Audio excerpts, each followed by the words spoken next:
Like all of you, I'm still coming to terms with the Bleach anime reveals from Jump Festa last weekend, and because of the hype and the build-up surrounding the 1000 Year Blood War arc at the moment, I wanted to talk about one of the most notable events that takes place during this arc. In this video, I'm going to be discussing why Kenpachi had to kill Unohana. Even after making an analysis video on Kenpachi and on Unohana's characters, there still appears to be confusion as to why Unohana had to die. I mean, I do understand where the questions are coming from. Unohana was one of the most powerful captains within the Soul Society. She was one of the best healers. It's for this reason that people get confused as to the way that she died, because she wasn't killed by the Quincy's. She was in fact killed by one of her fellow captains, Kenpachi. I think one of the main reasons why people question the death of Unohana is because they wanted to see more of her character. This is very understandable. It would have been nice to see more of her Bankai, aside from her briefly utilizing it in a battle against Kenpachi. And the Soul Society could have really done with her help during the final confrontation with Yhwach and his Quincy's. So with the premise of the video laid out, I'm going to be explaining why Unohana had to die, and why her death was completely justifiable, and why the character of Unohana, who had learnt healing Kido to lengthen her fights, did not heal herself when Kenpachi had struck her through the throat, and surprisingly through the scar that Kenpachi had previously left on her when he had stabbed her in the same spot when he was a child.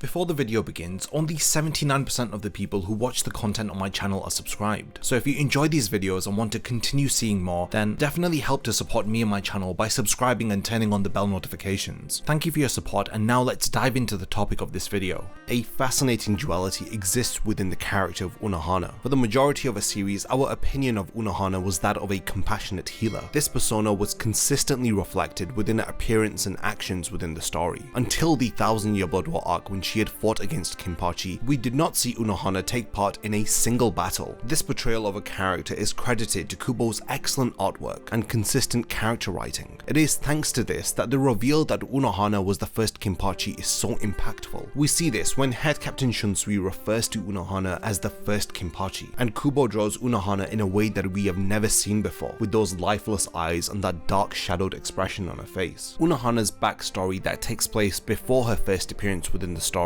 reveals to us a totally different character. Unohana was a founding member and part of the first generation of the captains of the Gotei 13. As a group, they were regarded as the strongest. She was the first captain of the 11th Division, which would come to be home for any Shinigami who would have a thirst for battle, explaining why the current 11th Division is led by Kenpachi Zaraki, and has members like Ikkaku and Yumichika within it. Before she was recruited by Head Captain Yamamoto, Unohana was referred to as one of the worst criminals to exist within the Soul Society. In her possession, she had every style of swordsmanship, and people would often refer to her as Yachiru, which means 8 sword styles. For the credentials stated, Yachiru Unohana was given the title of the first Kenpachi, Kenpachi meaning the strongest Shinigami. In chapter 524, we learn about a battle that had taken place between Yachiru Unohana and a younger Kenpachi Zaraki. Now this fight is important for understanding the guilt that Unohana feels. This young Kenpachi, who was full of potential and promise, who at the time was even more powerful than Yachiru Unohana, he had his growth halted because of Unohana's bloodthirsty desire to fight a worthy adversary. These feelings of guilt and responsibility that Unohana feels are essential for understanding her sacrifice within the 1000 Year Blood War arc, and why she had to be killed by the man who had alleviated her boredom and had made her re-experience the feelings of true joy and ecstasy within battle. Similarly, Kenpachi was also bored and grew tired of fighting the same meaningless battles. It didn't matter what he cut, whether if it was trees, insects, or people. It was all meaningless. He may as well have been swinging his sword in the darkness. But when he was a child and he had first fought against Unohana, that was the only time that he had felt joy from battle. And it is because of this that he had desired to fight like Unohana. Unohana acknowledges her part in stunting Kenpachi's growth at the end of chapter 524. When Kenpachi questions if he is going to die without ever having beaten her, Unohana says to herself that Kenpachi Zaraki will not die. She refers to him as an individual who grows stronger with every battle that he survives. This trait that we had assumed during the course of the series was one of his strengths is in fact a flaw that Kenpachi had placed upon himself, and it is also a sin that Unohana feels responsible for. During Kenpachi's final battle against Unohana, he had lost consciousness several times. This is a very nostalgic feeling for him. As he begins enjoying his final confrontation with Unohana, he recalls there was only one occasion when he had lost consciousness in battle, and that was the day when he had first fought against Unohana. Unohana. Now this early encounter is revealed to us in chapter 525 and is concluded in the following chapter. On a dark rainy day, we see Unohana with one of her subordinates, who informs her that throughout all of Rukongai they couldn't find anybody who would be strong enough to satisfy her. It is then that she comes across a large pile of bodies, with a young Kenpachi Zaraki standing on top of this pile staring down at her. In a inner monologue, Unohana admits that they were both bored. They no longer felt enjoyment through fighting. Because of this, they had started to wander, seeking for a worthy enemy that would please their Zanbakudo. Unohana even describes that they were guided to each other by their Zanbakudo. She had felt feelings of bliss and ecstasy when the young Kenpachi had stabbed her collarbone. She had never expected that she would find unparalleled pleasure through crossing blades with such a young opponent. But at the same time, she didn't expect this child to place limitations upon himself through fighting against her. When we cut back to the battle, we realize that every time Kenpachi recovers from unconsciousness, he comes back stronger. He is no longer intentionally reacting. He is instead responding to Unohana's actions through instinctive reflexes, the type of innate reflexes that can only be attained through countless hours of battling. Kenpachi was unintentionally taught the pleasure of fighting on the edge of victory, the joy that comes from limiting yourself in order to match your opponent, in an attempt to prolong the enjoyment felt during said fight. This was the reason why he had barely lost to Ichigo, and this was the reason why he had barely beaten Noitara. Of course they were strong opponents, but the reason why Kenpachi was always on the edge of victory was because he was limiting himself. Now comparatively, Unohana had accomplished the means of prolonging a fight in a very different manner. She had learnt healing abilities in order to heal her opponents and herself, in order to prolong her fights and the enjoyment felt during them. But returning to Kenpachi, this was the only way for the strongest to once again attain meaning within battle. Otherwise, he would have been swinging his sword in the darkness once again, returning to that empty void of boredom. During that early battle between the two of them, they had both felt joy like they had never felt before, except Kenpachi learned that the only way to continue feeling this was if he starts to fight on the edge and to restrain his powers during battle. Now this is the sin that Unohana feels responsible for, because at the time Kenpachi was surrounded by weaklings, but he had come across a worthy adversary who he could truly test his skills against. Unohana was the first opponent that the young Kenpachi had encountered who rivaled his own strength. She even admits that at the time of their first fight, she was weaker than him. So why is it then that Kenpachi was defeated by her? Well, after years of aimlessly wandering and becoming numb from boredom, he had come across somebody worth fighting. He had then grown fearful that if he ends up killing Unohana here, then it would mean that he could never re-experience this level of enjoyment again. So this was a thought that had led Kenpachi to unconsciously start suppressing and sealing away his powers during their fight, doing so in order to match his strength with his opponents. Ever since this fight, Unohana had felt guilty and dissatisfied with herself, that it was because of her own weakness that Kenpachi had turned the dial down on his strength and power, ultimately stopping him from actualizing his monstrous potential, which frankly is a crime in the eyes of Unohana. Through the course of the story, she had come to realize that Kenpachi began to slowly remove the seals that he had placed upon himself after recovering from every near-death encounter. He was gradually returning to that child that Unohana was so surprised to fight against. She even admits once again to herself that she is stronger than anybody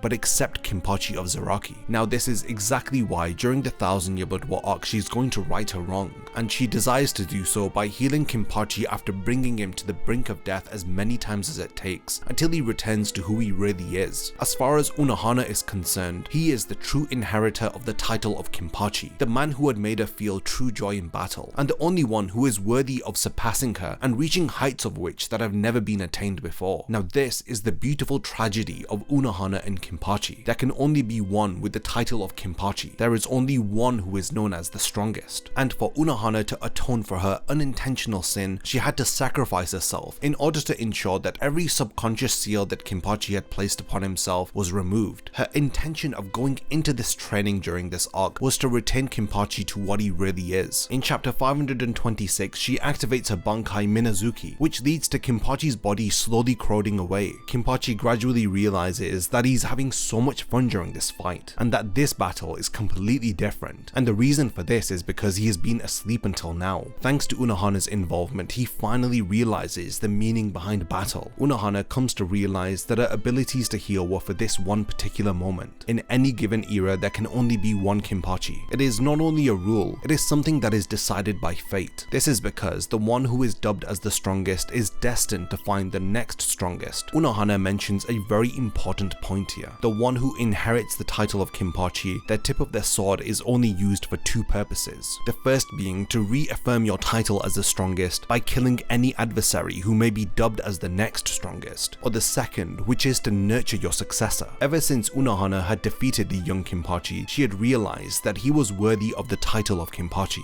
even more so than her, and so from that moment she had decided to nurture him and to ensure that he would be worthy enough to succeed her. At the end of chapter 526, when she accomplishes this goal, Kenpachi impales her through the throat, through that very scar that he had left on her during their first encounter, and tragically she bids farewell to the only man in the world who had brought her true joy. This leads to Kenpachi's fear from his childhood being actualized as Unohana dies, and during her final inner monologue, she reassures Kenpachi that there is nothing to cry about. He has now regained his strength by defeating her, but this doesn't mean that he is going to return to the days where all of his fights will be boring and meaningless, because now he has worthy opponents to fight against, as we are given an example of Yhwach, and he has allies that rival his own power. The examples given are Ichigo, Renji, and Byakuya, and the most important of all is that Kenpachi has now awakened a partner who will fight alongside him. In the end, everything that Unohana has gained up until now she hands over to Kenpachi. There is nothing left for her to give to him. Even that title of Kenpachi that she couldn't hand over to him when he was a child, he has finally taken it from her hands. She advises Kenpachi to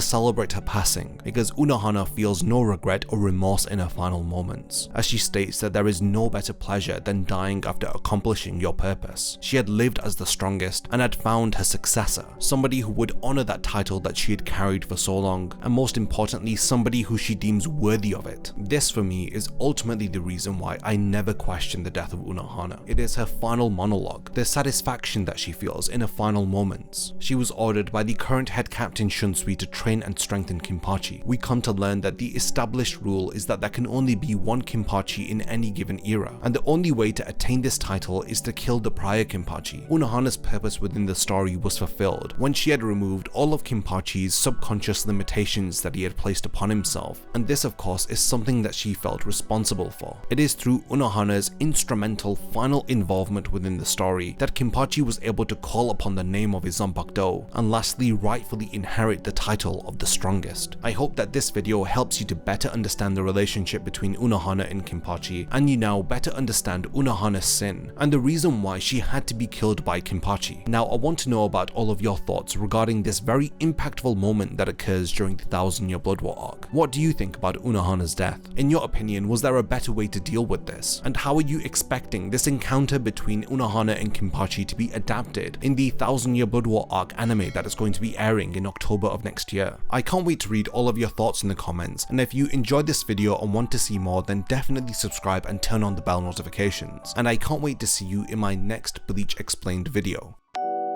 If you enjoyed this video and would like to see more like it, then please consider supporting my channel on Patreon. I have multiple tiers with rewards including access to an exclusive Discord server, video scripts, as well as being the first to know about unreleased upcoming videos. Thank you for your time, and whatever you choose to contribute I will appreciate, and it will mean a lot to me.